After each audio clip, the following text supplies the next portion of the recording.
क्या आपके मन में कभी यह सवाल आया है कि जो इंसान दिन रात दूसरों का दिल दुखाता है, छलकपट करता है, वो ऐश की जिंदगी जी रहा है, और जो रोज पूजा पाठ करता है, किसी का बुरा नहीं सोचता, वो दुखों के पहाड़ तले दबा हुआ है? यह सवाल सदियों पुराना है, लेकिन क्या आप जानते हैं कि इस रहस्य का जवाब सिर्फ अष्टावक्र गीता में ही नहीं, बल्कि आपकी कुंडली के 9 ग्रहों और उनकी महादशा में भी छुपा है। आज हम अध्यात्म और ज्योतिष के उस खतरनाक गठबंधन को समझेंगे जो यह साबित कर देगा कि भगवान के घर देर है, पर अंधेर बिल्कुल नहीं। वीडियो को अंत तक देखिएगा, क्योंकि आज आपके सारे भ्रम टूटने वाले हैं।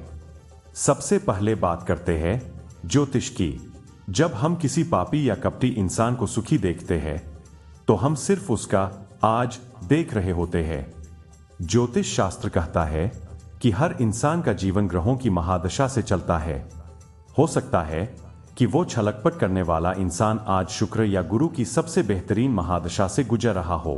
जब किसी की कुंडली में राजयोग या उच्च के ग्रहों की दशा चल रही होती है, तो उसके द्वारा किए गए पाप भी कुछ समय के लिए छुप जाते हैं। उसे अपनी चालाकियों का फल तुरंत नहीं मिलता, क्योंकि उसके ग्रह अभी उसे प्रोटेक्शन दे रहे हैं। लेकिन ज्योतिष का नियम है, दशा बदलते ही दिशा बदल जाती है। जैसे ही उस कपटी इंसान की कुंडली में क्रूर ग्रहों या मारक ग्रहों की दशा शुरू होगी, उसका वो महल ताश के पत्तों की तरह ढह जाएगा।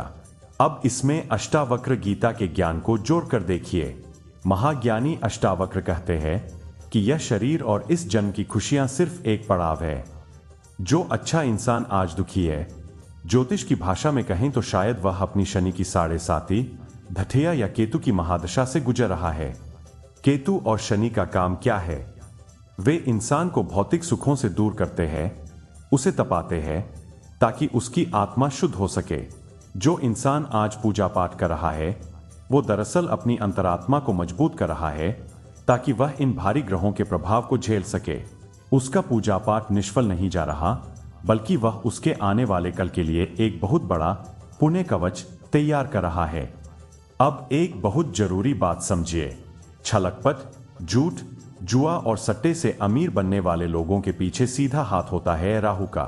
राहु को भ्रम और अचानक तरक्की का कारक माना जाता है। जब राहु किसी पर मेहरबान होता है, तो वह इंसान को गलत रास्तों से बहुत जल्दी ऊंचाइयों पर पहुंचा देता है। लोग देखकर हैरान होते हैं कि देखो, यह कितना गलत काम करता है, फिर भी कितना सफल है। लेकिन राहु का एक और कड़वा सच है, वह जितनी तेजी से ऊपर ले जाता है, उतनी ही दर्दनाक गिरावट भी देता है। राहु का सुख भूतिया घर जैसा होता है, बाहर से चमकदार लेकिन अंदर से डर, एंग्जाइटी और डिप्रेशन से भरा हुआ। ऐसे लोग रात को बिना नींद की गोली खाए सो नहीं पाते। क्या आप ऐसे सुख को असली सुख कहेंगे? दूसरी तरफ आते हैं शनि देव, जिन्हें ज्योतिष में कर्मफलदाता कहा गया है। शनि देव का नियम अष्टावक्र गीता के कर्म सिद्धांत से हूबहू मिलता है। शनि देव न्याय करने में थोड़ा समय जरूर लेते हैं, लेकिन जब उनका न्याय होता है तो कोई ज्योतिषीय उपाय काम नहीं आता। जो पूजा पाठ करने वाला इंसान आज दुखी है, शनि देव उसकी परीक्षा ले रहे हैं, उसे सोने की तरह आग में तपा रहे हैं। जब यह दौर बीत जाएगा, तो उस अच्छे इंसान को वो स्थिरता और सम्मान मिलेगा जो 7 पीढ़ियों तक खत्म नहीं होगा। और उस कपटी इंसान का क्या? जब शनि देव की नजर उस पर पड़ेगी, तो उसका कमाया हुआ सारा काला धन कोटकचहरी, बीमारी और बदनामी में पानी की तरह बह जाएगा। तो इस पूरे रहस्य का निचोड़ क्या है?